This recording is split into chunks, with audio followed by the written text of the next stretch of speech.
पर आपको complete update मिलने वाला है। लंबे समय से इंतजार किया जा रहा है कि मध्य प्रदेश शिक्षक वर्ग 3 भर्ती परीक्षा का रिजल्ट जारी हो या तो फिर इस परीक्षा में जो धांधली हुई है उसके संबंध में परीक्षा रद्द हो। तो फाइनली जो यह वीडियो आपको दिखाने वाले हैं, इसमें कंप्लीट परीक्षा को रद्द करने के 3 महत्वपूर्ण रीजन आपको दिए जाएंगे और साथ ही जो मैप आईटी की जांच हुई है, अब सरकार के पास और पीईबी के पास केवल 3 विकल्प है। जिन तीनों ही विकल्पों में परीक्षा को रद्द करना ही पड़ेगा। तो वीडियो को पूरा देखिएगा। यहाँ पर देख सकते हैं एमपी शिक्षक पात्रता परीक्षा वर्ग 3 हो सकती है कैंसिल, लेकिन 3 जो प्रमुख कारण आपको यहाँ पर बताने वाले हैं तथ्यों के आधार पर, उसमें कोई भी अगर पीईबी 3 में से कोई भी रीजन कारण अपनाती है तो परीक्षा कैंसिल जरूर होगी। पीईबी ने रोक लिया है इसका रिजल्ट। सिंधिया समर्थक मंत्री के कॉलेज से पेपर लीक हुआ था, ये खबर पुरानी हो चुकी, इसको आप जानते हैं। अब नया अपडेट यहाँ पर आपको बताएंगे इस परीक्षा के बारे में। मध्य प्रदेश में प्राथमिक शिक्षक पात्रता परीक्षा वर्ग 3 रद्द हो सकती है। परीक्षा से 10 लाख कैंडिडेट्स का भविष्य दांव पर लगा हुआ है। एग्जाम के पर्चे का स्क्रीनशॉट सिंधिया समर्थक कैबिनेट मंत्री गोविंद सिंह राजपूत के कॉलेज जो कि सागर में बनाए गए एग्जाम सेंटर से लीक हुआ था। वहीं Madhya Pradesh agency for information professional examination technology यानी मैप आईटी जो है, agency for promotion of information technology ने जांच कर बता दिया कि वायरल स्क्रीनशॉट सही है। यानी जो पेपर लीक किया गया था उसका जो स्क्रीनशॉट है वह पेपर से मिलान किया गया, जांच में यह सही पाया गया। उसने डिटेल प्रारंभिक रिपोर्ट में लीक करने का तरीका भी बताया गया। साथ ही प्रोफेशनल एग्जामिनेशन बोर्ड यानी कि पीईबी को परीक्षा पर फैसला लेना है कि रद्द करें तो उसका लेवल और तरीका क्या हो। यानी परीक्षा रद्द होगी, 3 तरीके से इस परीक्षा का निराकरण किया जा सकता है। इन तीनों ही तरीके में परीक्षा को रद्द करना पड़ेगा। बोर्ड की डायरेक्टर यहाँ पर षणमुख प्रिया मिश्रा का कहना है कि जांच रिपोर्ट मिल गई है, जल्द निर्णय करेंगे। तो यहाँ पर षणमुख प्रिया मिश्रा स्पष्ट रूप से डायरेक्टर हैं। उन्होंने कहा कि उनको जांच रिपोर्ट मिल गई है, वह जल्द ही निर्णय करेंगे। लेकिन यह निर्णय कब होगा, क्या सरकार के दबाव में ये तमाम काम किए जा रहे हैं? यहाँ पर पूरा आपको स्टेप बाय स्टेप बताते हैं। देखिए पूरा खेला किस प्रकार से किया गया है। पीईबी ने एमपी शिक्षक पात्रता परीक्षा वर्ग 3 का रिजल्ट रोक लिया है। रिजल्ट जारी करने के क्या नियम है, इसको लेकर भी यहाँ पर विस्तृत अपडेट आपको देने वाले हैं। इस पर आप क्या सोचते हैं? देखिए आप कमेंट्स के माध्यम से इसमें पोल भी कर सकते हैं। परीक्षा में गड़बड़ी हुई है, कैंसिल कर देना चाहिए। स्क्रीनशॉट लीक वाले कॉलेज के जिम्मेदारों पर कार्रवाई होनी चाहिए या फिर सरकार दोबारा परीक्षा कराए, अब किसी से फीस ना ले। तो ये 3 तरह के पोल हैं जिसमें आप अपनी राय बता सकते हैं। वहीं दैनिक भास्कर की तरफ से लगातार इस पर बड़ी पहल की जा रही है। इस परीक्षा में हुई धांधली का उजागर भी दैनिक भास्कर के द्वारा प्रमुखता से लगातार जो उम्मीदवार हैं, जो लोग हैं प्रदेश के, उनको बताया जा रहा है। पीईबी के पास बहुत 3 विकल्प हैं। पहला विकल्प है कि वर्ग 3 की पूरी परीक्षा रद्द हो जाए।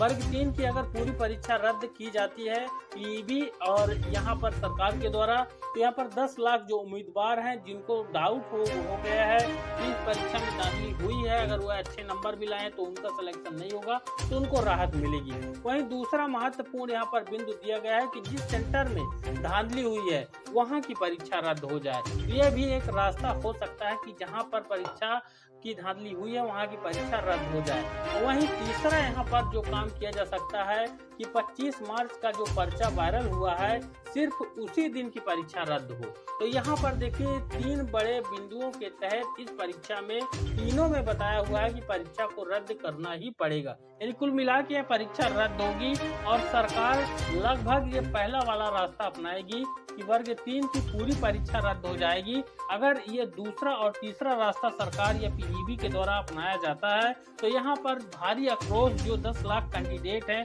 उनका जो आक्रोश है वह सरकार के खिलाफ फूटेगा और सरकार को विरोध का सामना करना पड़ेगा। वहीं यहाँ पर देखिए रिजल्ट के क्या नियम है जिसके तहत रिजल्ट पीईबी के अमूमन जारी हो जाते हैं। रिजल्ट 45 दिन में आना था। यहाँ पर ऐसा नियम है, पीईबी का कोई भी एग्जाम हो 45 दिन के अंदर उसका रिजल्ट आ जाना चाहिए था। वहीं 60 दिन से ज़्यादा समय हो गया है। अब यहाँ पर यह खबर क्यों आ रही है, क्यों कयास लगाए जा रहे हैं कि परीक्षा निरस्त हो जाएगी? क्योंकि 45 दिन की बजाय 60 दिन हो चुके हैं, लेकिन रिजल्ट का कोई अता पता नहीं है। अब देखिए यहाँ पर 25 मार्च को वर्ग 3 भर्ती परीक्षा का आखिरी पेपर हुआ था। इसी पेपर का स्क्रीनशॉट वायरल भी हुआ था। अब पेपर लीक के आरोपों पर जांच मैप आईटी यानी Madhya Pradesh agency for promotion of information technology को दी गई। रिपोर्ट में ये बताया गया कि वायरल स्क्रीनशॉट परीक्षा सेंटर से बाहर का है, लेकिन प्रश्न पत्र असली था। यानी परीक्षा के सिस्टम में सेंधमारी हुई है। जांच रिपोर्ट में यह भी सामने आया कि परीक्षार्थी, परीक्षा केंद्र, परीक्षा एजेंसी और इन्विजिलेटर की भूमिका भी सवाल उठे हैं। यानी ये सब मिले हुए थे। ये सभी के बीच में जो गेम हुआ, कितना पैसा हुआ, इसके बारे में खुलासा नहीं किया गया, लेकिन ये सभी मिले हुए हैं। परीक्षार्थी, परीक्षा केंद्र और परीक्षा एजेंसी और इन्विजिलेटर, इनकी भूमिका संदिग्ध पाई गई है। फिलहाल जो खुलासे इंटरनल हैं, गुप्त रूप से रखे गए हैं, लेकिन जो खबरों के अनुसार है वह इसमें ये 4 मुख्य जो संदिग्ध हैं, ये सब मिल के इन्होंने भूमिका निभाई है। ये भी कहा गया कि धांधली संगठित गिरोह ने अंजाम दी है। इस रिपोर्ट के बाद न एग्जाम पर फैसला हुआ और न ही रिजल्ट जारी हो पा रहा। परीक्षा नियम पुस्तिका के हिसाब से जो रिजल्ट 45 दिन में आना था, इसे 60 दिन से ज्यादा का समय बीत चुका है, लेकिन अभी तक रिजल्ट नहीं आया। अब फैसला चाहे कुछ भी हो, सवाल उठेंगे। अब देखिए सवाल क्या उठेंगे। यहाँ पर देखिए पहला सवाल उठेगा कि पूरी परीक्षा रद्द की तो परीक्षा एजेंसी के खर्च पर ही नए सिरे से पेपर होंगे। इस पेपर में अच्छा स्कोर करने वाले छात्रों का गुस्सा पनपेगा। यानी जो अभी जो है जिनके अच्छे स्कोर आए हैं, अगर दोबारा परीक्षा होगी तो छात्र वह जो है तो उनका गुस्सा पनपेगा। दूसरा, सिर्फ उसी सेंटर की परीक्षा रद्द की तो सवाल उठेगा कि जब यहाँ सेंधमारी हुई तो अन्य सेंटर पर गड़बड़ी हुई होगी। ऐसा सवाल उठाएंगे छात्र, जो कि जायज है। वहीं तीसरा बिंदु है कि 25 मार्च का पेपर रद्द हुआ तो दूसरे छात्र अपनी परीक्षा रद्द करने की मांग करेंगे। ये तो शुरू में ही वीडियो के आपको बता दिए हैं। सरकार के पास ये पहला वाला जो रास्ता है, यह सबसे सरल रास्ता है। अगर सरकार चाहती है कि विरोध न हो उसके खिलाफ, पीईबी के खिलाफ, तो यहाँ पर पहले वाले रास्ते में ही यहाँ पर काम किया जाएगा। वहीं यहाँ पर देखिए मैप आईटी की रिपोर्ट में धांधली कैसे उजागर हुई। परीक्षार्थी का रोल नंबर है 23165920। परीक्षा पास होने के लिए गलत तरीका अपनाया। इन्विजिलेटर 25 मार्च को परीक्षा के दिन इन्विजिलेटर ने सिस्टम को रिमोट एक्सेस देने में मदद की। वही परीक्षा जो एजेंसी है एडुकेटिव का सिस्टम इतना फुल प्रूफ नहीं कि इसमें सेंधमारी न हो पाए। एप्लीकेशन के सिक्योरिटी फायरवॉल का एक्सेस एग्जाम सेंटर को भी मिला हुआ था। गड़बड़ी की जांच यहाँ पर पुलिस करेगी, ये भी अपडेट है। बोर्ड के अधिकारियों का कहना है कि मैप आईटी की रिपोर्ट का परीक्षण कराया जा रहा है। धांधली की यह रिपोर्ट पुलिस को भेजी जाएगी। पुलिस फिर नए सिरे से इस मामले में धांधली की जांच करेगी। इसी आधार पर इसमें अलग अलग आरोपियों के नाम तय होंगे। पुलिस इस बात की भी जांच करेगी कि सागर के अलावा प्रदेश के और किन किन सेंटरों में परीक्षा में गड़बड़ी हुई है। तो यहाँ पर देखिए एक जांच तो पूरी हो गई। अब टाल मटोल करने के लिए यहाँ पर एक और जांच कराई जाएगी, जो कि लंबा समय लगेगा। यहाँ पर पहले भी रद्द हुआ है एग्जाम, वह भी आपको जानना अत्यंत आवश्यक है।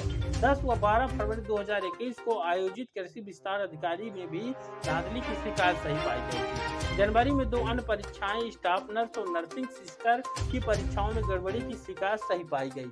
एमपी सीड सी की जांच रिपोर्ट के आधार पर इन परीक्षाओं को भी रद्द कर दिया गया।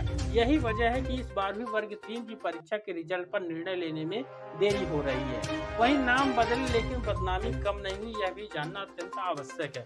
आपको पता ही है कि पीईबी का जो इसके पहले का नाम था वह व्यापम था। प्रोफेशनल एग्जामिनेशन बोर्ड का एक बार फिर नाम बदला गया। अब इसका नया नाम कर्मचारी चयन बोर्ड होगा।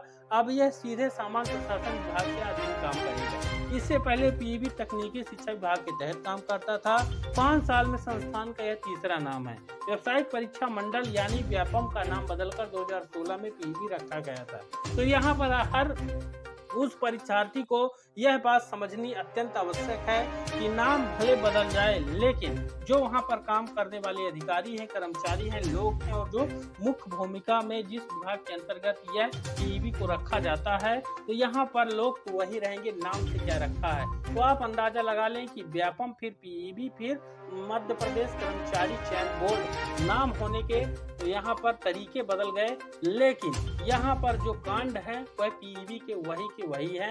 यानी व्यापम के नाम से मशहूर पीईबी, घोटालों के नाम से मशहूर पीईबी, नाम कोई भी हो लेकिन घोटाले तो होंगे। आप अपनी राय जरूर बताएं, वीडियो को लाइक करके शेयर करें और चैनल को सब्सक्राइब कर लें इस तरह के बड़े इंपॉर्टेंट खुलासों को पाने के लिए।